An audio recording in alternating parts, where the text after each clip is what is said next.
خواتي اهلا وسهلا مرحبا بكم يا جماعة الخير أزول في الله والسلام عليكم. Nous sommes toujours le 26 juillet 2023. J'espère que tout le monde se porte bien. J'espère que vous n'avez pas perdu des proches dans ces drames qui secouent l'Algérie, le grave accident de la route à Tamanrasset, les bavures policières à Tbessa, les incendies, les feux de forêt à Bjaya et Djidjel, la canicule, la chaleur extrême, les mauvaises conditions de vie, les pénuries d'eau, les coupures d'électricité, les conditions de vie chaotiques. Nous passons un été pourri pour notre population, nos compatriotes en Algérie. Courage, patience, nous sommes de tout cœur avec vous. Nous faisons de notre mieux pour partager ces douleurs et ces souffrances avec vous. Vous connaissez en Algérie part, mais nous clan. Nous sommes des gens très intègres dans la mesure où nous n'appartenons à aucun clan. Et notre crédibilité, elle tient du fait que nous sommes des électrons libres. Nous n'avons jamais défendu un clan au détriment d'un autre. Nous avons toujours enquêté sur tout le monde, dénoncé tout le monde quand il fallait dénoncer tout le monde, attaqué tout le monde lorsqu'il fallait attaquer, parce que des fois il faut attaquer contre les intérêts du pays, contre les droits de l'homme, contre les libertés fondamentales, contre les droits civiques, les libertés les plus élémentaires de la population algérienne sont menacées. Nous sommes obligés de riposter et d'attaquer les responsables. Attaquer dans le sens de défendre les fragiles contre les plus forts, défendre les faibles contre les puissants qui abusent de leur pouvoir. C'est dans ce sens-là que j'explique dans cette introduction le coup de gueule que je vais faire. Je vais faire un coup de gueule contre le monsieur Saïd Chengriha, le chef d'état-major de l'armée algérienne, contre qui, personnellement, je n'ai rien. Ce n'est pas personnel ce que je vais dire, c'est tout simplement le cri de cœur et de détresse d'un Algérien qui est offusqué par le comportement du chef d'état-major de l'armée. Pourquoi? Autant que hier, j'ai critiqué le ministre de l'Intérieur, Brahim Rad, pour ne pas avoir été à Bjaya sur les lieux des incendies, pour ne pas avoir partagé la peine et pour ne pas la peine des familles des victimes de ces incendies. Le ministre de l'Intérieur est parti finalement le 25 juillet le Barah, apparemment au cours de la journée. Il a été sur les sites dans le de Bura et de Bjaya. Il a essayé de suivre les opérations d'extinction de feu. Il s'était incliné à la mémoire des victimes des incendies qui ont affecté toutes les wilayas.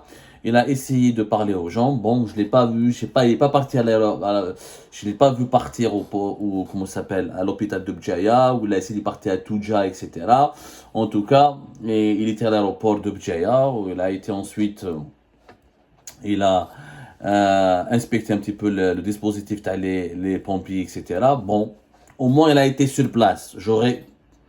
Même si pour moi, ça reste quand même bâclé, je ne comprends pas pourquoi il n'a pas été à l'hôpital de Bjaya, pourquoi il n'a pas été à Touja, pourquoi il n'a pas été dans les localités et dans les mairies et dans les villages qui ont été brûlés et qui ont été affectés. Ça aurait été un véritable sursaut d'honneur de la part du ministre de l'Intérieur et ça aurait été un devoir qu'il a accompli. Moi, j'ai dit Mzia, mais alors dans la commune de Zbarbar, il a été au moins dans la commune de Zbarbar, il a été le directeur général de la protection civile, le colonel Boualem Boukhlef, où il a fait peut-être pas tout son devoir à 100%, mais il a accompli une partie de son devoir. Par contre, le chef d'état-major de l'armée, M. Saïd Chengriha, dont au moins 10 militaires ont été morts, brûlés vifs, au cours de ces incendies, d'un poste militaire, un poste de surveillance d'une caserne située pas loin de Touja. On n'a rien vu, il n'a pas fait même pas le déplacement, il n'a pas fait de déplacement. Ou ce qui est étonnant, c'est qu'il a maintenu ses activités protocolaires le plus normalement possible. Il a maintenu une vie normale, une vie tout à fait normale, comme si les soldats qui sont morts, comme s'ils n'avaient pas de valeur, comme si voilà, ils ne méritaient pas un hommage, comme s'ils ne méritaient pas de la solidarité avec leur famille. Moi, j'étais choqué. Franchement, j'étais choqué. Alors, ce sont les militaires d'un détachement basé dans la commune de Bnixila. 25 autres militaires sont blessés. Donc, je ne sais pas s'ils ont été hospitalisés à l'hôpital militaire de Ain Nadja, comment ils sont pris en charge. Bon, le ministère de la Défense nationale a exprimé ses condoléances. Il a assuré qu'il a évacué immédiatement ses blessés vers les établissements hospitaliers les plus proches. Ok. Il explique que les militaires décédés ont été encerclés par les flammes qui ont atteint leur détachement dans la nuit du dimanche au lundi. Ça s'est passé apparemment vers 4h du matin le lundi 24 juillet. Mis à part ce communiqué et les condoléances qui ont été présentées par Abdelmajid Tebboune et par Saïd Chengriha, Rien, Saïd Chengriha n'a même pas fait un déplacement. Il n'a pas annulé ses... Il s'agit quand même de 10 morts. Et je m'arrête 10 morts, même dans un attentat terroriste, on n'a pas eu 10 morts. Ça fait très longtemps qu'on n'a pas eu un nombre aussi élevé de morts. Ça nous rappelle aussi en 2021. Je rappelle qu'en 2021, des militaires algériens sont morts. Le chiffre d'ailleurs n'a jamais été confirmé officiellement par le ministère de la Défense nationale. On parlait en 2021 d'une trentaine de morts au sein de l'armée, alors que le ministère de la Défense nationale parlait d'une dizaine toujours. À chaque fois, en tout cas, une dizaine de morts. À chaque fois, une dizaine de morts. Bon, à l'époque, Saïd Chengriha a été, c'était 33 militaires, voilà, 33, au moins 33 militaires, ça a été assumé et annoncé par le ministère de la Défense nationale. Et à l'époque, en 2021, Saïd Chengriha a été sur place. Il s'est déplacé sur le lieu quelques jours plus tard, mais il a été sur place, il a inspecté les unités de combat, il a vu les casernes, il est parti voir les soldats pour les rassurer, pour partager leur peine. En 2021, il a fait son devoir. Enfin, il a fait son devoir le plus légitime, de la façon, peut-être pas la plus exemplaire, mais en tout cas, il avait accompli son devoir. Cette année, le jour de la mort de ces soldats, Saïd Chengriha a été... alors, le 25 juillet, il reçoit le chef d'état-major italien de la défense, l'amiral Giuseppe Cavo Dragon, une activité protocolaire qui n'avait pas été annulée, en dépit de ce drame qui a ébranlé l'Algérie. Est-ce que c'est les Italiens qui avaient perdu des soldats lors d'incendies ou de feux de forêt dans leur pays? Est-ce qu'ils auraient maintenu la rencontre avec le chef d'état-major de l'armée algérienne? Je m'interroge. Franchement, je m'interroge. C'est-à-dire, le lendemain, recevoir des visiteurs, sourire, s'afficher avec des étrangers, boire des jus, de l'eau fraîche, etc., alors qu'il y a des soldats algériens qui viennent de mourir, encerclés par les flammes, et qu'ils ont été évacués de façon catastrophique, parce que leur évacuation n'a pas été une réussite. On le dit, parce qu'encore une fois, on aimerait bien voir, pourquoi il n'y a pas d'enquête pour la justice militaire? Pourquoi en Algérie, à chaque fois, il y a des militaires qui meurent? Pourquoi? Bon, ça s'est passé à 4h du matin. Le communiqué du ministère de la Défense, lors de le communiqué du ministère de la Défense nationale, il a dit que lors de cette opération d'évacuation et du fait de la propagation accélérée des flammes et des fumées, le personnel militaire en compagnie des habitants des machtas limitrophes se sont retrouvés encerclés par les feux. Comment se fait-il qu'ils ont été encerclés aussi rapidement par les feux? Comment se fait-il qu'ils n'ont pas de moyens d'évacuation rapide? Encore une fois, il faut des enquêtes. Alors qu'il y a des BMS, il y avait des alertes, alors que depuis le début de l'été, on a dit aux autorités civiles de l'État algérien comme aux autorités militaires, attention, dans les endroits les plus touchés, les plus sensibles, comme les wilayas de Bjaya, Djidjel, Bouera, Tizi Ouzou, il va y avoir un risque très élevé de feux de forêt. Il y a plusieurs jours de canicule très élevés, le risque était avéré. Pourquoi ces militaires sont restés sur place? Pourquoi ils n'ont pas été équipés pour se protéger contre les feux de forêt?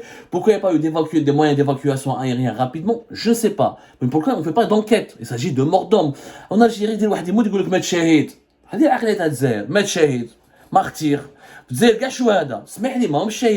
sont pas morts au combat, ils n'ont pas été tués par des terroristes, ils n'ont pas été tués par un ennemi étranger, ils ne sont pas morts face à une agression étrangère, ils sont morts parce qu'ils étaient encerclés par les feux. Est-ce qu'il est normal? Pourquoi l'Algérie est le seul pays méditerranéen, encore une fois, où les militaires meurent, où les militaires sont facilement encerclés par les feux?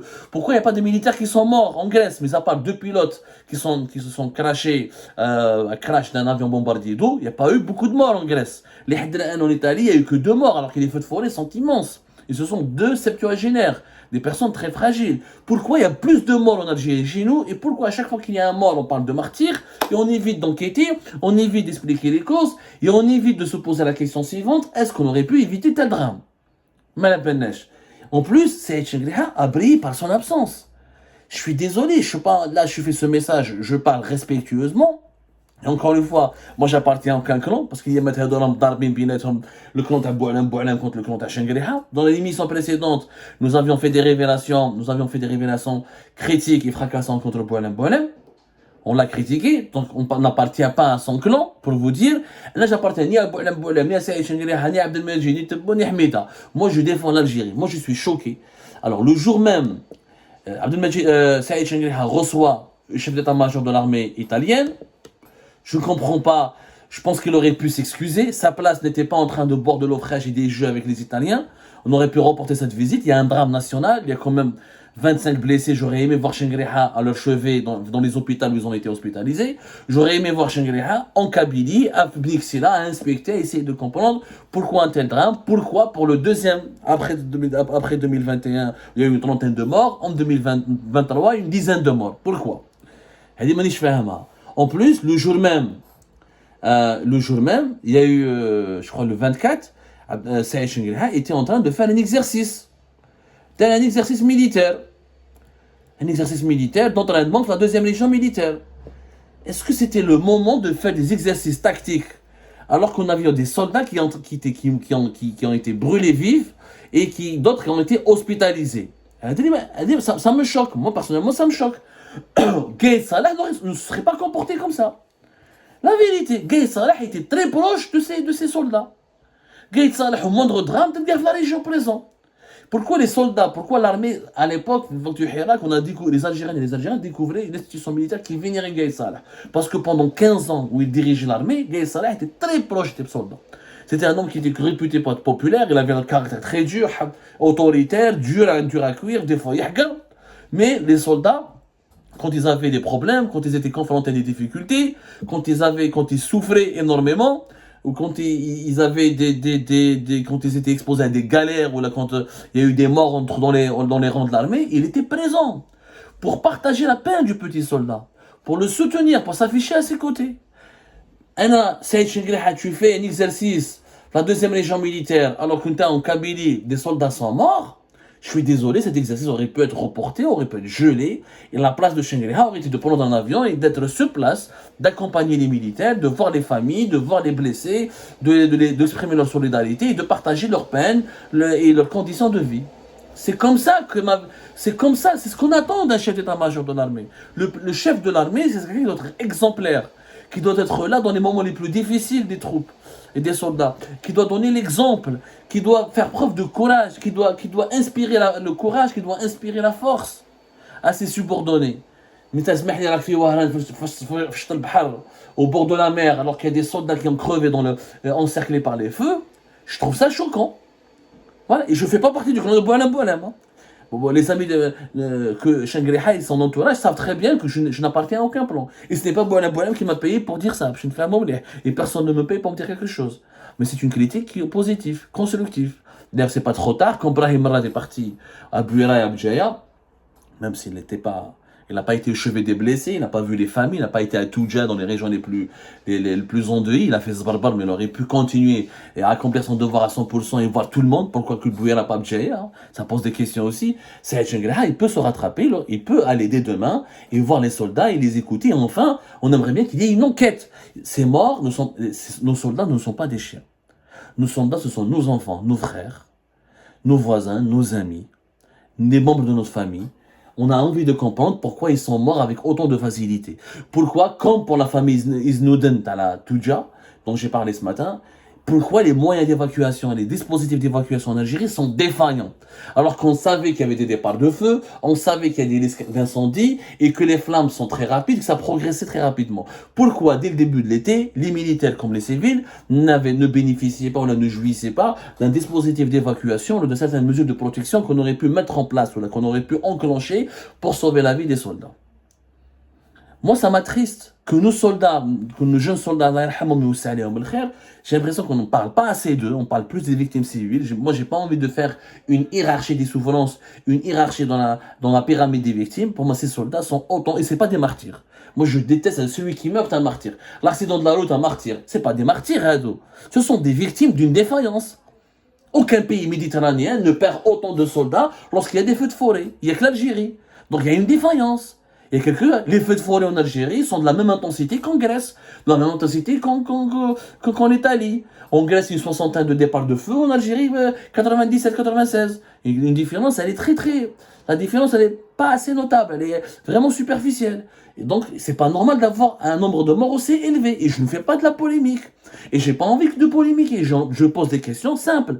Pourquoi on n'a pas pu éviter ce drame? Et pourquoi les hauts responsables de l'État, comme le chef de l'armée, ne donnent pas l'exemple?